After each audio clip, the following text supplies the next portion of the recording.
ఈరోజు కథ పేరు తెలివైన పనివాడు రాము. అనగనగా రామాపురం అనే గ్రామంలో ధనరాజు అనే ధనవంతుడు ఉండేవాడు. అతనికి పెద్ద తోటలు, పొలాలు, గోదాములు ఉండేవి.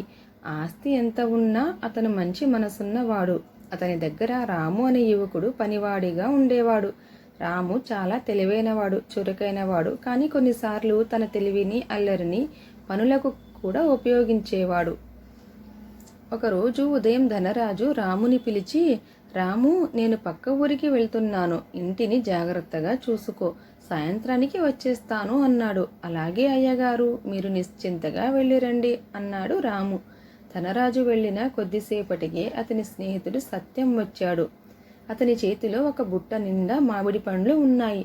రాము, ఇవి మా తోటలో పండిన మొదటి మామిడి పండ్లు. మీ అయ్యగారికి చాలా ఇష్టం, ఇవి ఆయనకు ఇవ్వు అని చెప్పి వెళ్ళిపోయాడు. రాము ఆ బుట్ట తీసుకుని లోపల పెట్టాడు.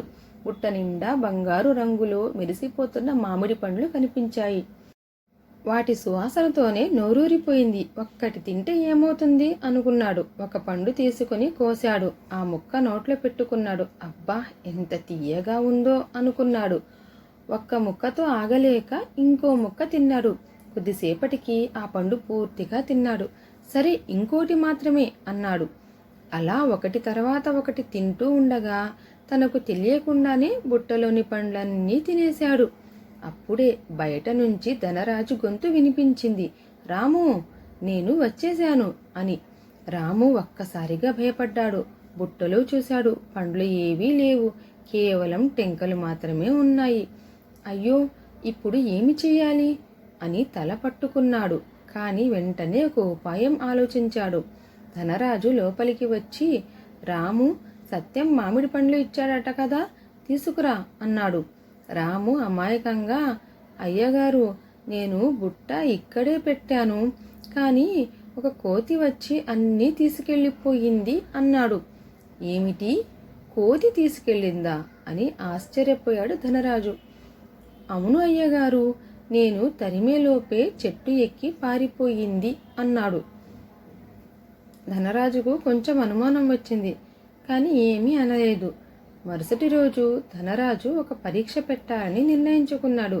మళ్ళీ మార్కెట్కి వెళ్ళి మంచి మామిడి పండ్లు కొని తెచ్చి ఒక బుట్టలో పెట్టాడు. కానీ ఈసారి బుట్ట కింద చిన్న గంట కట్టాడు. రాము, నేను బయటికి వెళ్తున్నాను, ఈ బుట్టను జాగ్రత్తగా చూసుకో అని చెప్పి వెళ్ళినట్లు నటించాడు. రాము కొంతసేపు ఆగాడు. మళ్ళీ మామిడి పండ్ల వాసన మొదలైంది. ఒక్క పండు మాత్రమే తింటాను అనుకున్నాడు. బుట్ట ఎత్తగానే గంట మోగింది, టన్ టన్ టన్ అని. రాము భయపడి బుట్ట వదిలేశాడు. ఇంతలో ధనరాజు బయట నుంచి వచ్చేశాడు. ఏమైంది రాము, గంట ఎందుకు మోగింది అని అడిగాడు. రాము ఏం చెప్పాలో అర్థం కాలేదు.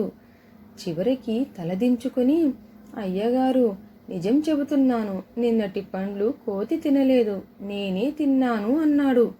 ధనరాజు నవ్వుతూ, నాకు ముందే తెలుసు, కానీ నువ్వు నిజం చెబుతావా లేదా అని చూడాలనుకున్నాను అన్నాడు.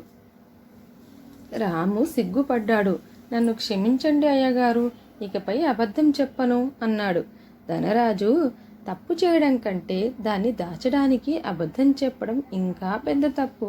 నీకు తెలివి ఉంది, ఆ తెలివిని మంచి పనులకు ఉపయోగించు అని చెప్పాడు. ఆ మాటలు రాము మనసులో బాగా నాటుకుపోయాయి. కొన్ని రోజుల తర్వాత గ్రామంలో ఒక సమస్య వచ్చింది. ఒక రైతు దగ్గర నుంచి డబ్బులు పోయాయి. ఎవరు తీసుకున్నారో తెలియలేదు. గ్రామస్తులు ఒకరినొకరు అనుమానించడం మొదలుపెట్టారు. అప్పుడు రాము ముందుకొచ్చాడు. నేను ఒక ఉపాయం చెబుతాను అన్నాడు.